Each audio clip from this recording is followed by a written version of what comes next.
గోరుచిక్కుడు శనగ బ్యాళ్ళు వేసి చేస్తున్నాను. అంటే శనగ బ్యాళ్ళు వేసుకోవచ్చు, శనగలు వేసుకోవచ్చు అండి. ఇది నిన్న నేను రాత్రి నానబెట్టుకొని పెట్టుకున్నానండి. దీంతో కర్రీ చేసుకుందాం. దీనికి కావాల్సిన పదార్థాలు: గోరుచిక్కుడు,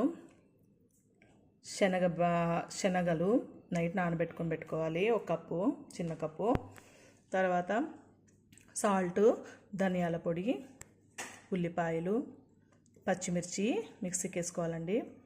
తర్వాత అల్లం వెల్లుల్లి పేస్టు, పసుపు, పచ్చి కొబ్బరి. ఇది మెయిన్గా పచ్చి కొబ్బరితో చేస్తే బాగుంటుంది. కర్రీ చేసుకుందామండి. స్టార్ట్ చేద్దాం. ముందుగా స్టవ్ పైన కుక్కర్ పెట్టుకోవాలి. అందులో ఆయిల్ పోసుకుందాం కావలసినంత. ఆయిల్ కాగిందండి. ఇప్పుడు ఆనియన్స్ వేసుకుందాం. కొద్దిగా ఎర్ర కావాలండి. ఇలా ఆనియన్స్ కొద్దిగా ఎర్రగైన తర్వాత నెక్స్ట్ అల్లం వెల్లుల్లి పేస్ట్ వేసుకుందాం, కలుపుకుందామండి.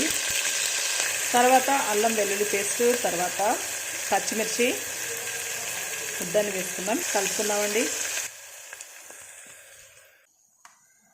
శనగలు, గోరుచిక్కుడు అన్నీ వేసుకొని కలుపుకుందాం. కొద్దిగా వాటర్ పోసుకుందామండి.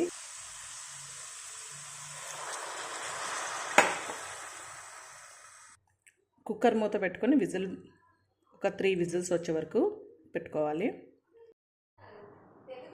కర్రీ రెడీ అయ్యి ఇందులో శనగలు వేసినందుకు చాలా బాగుంటుందండి, టేస్టీ. రెడీ అయింది.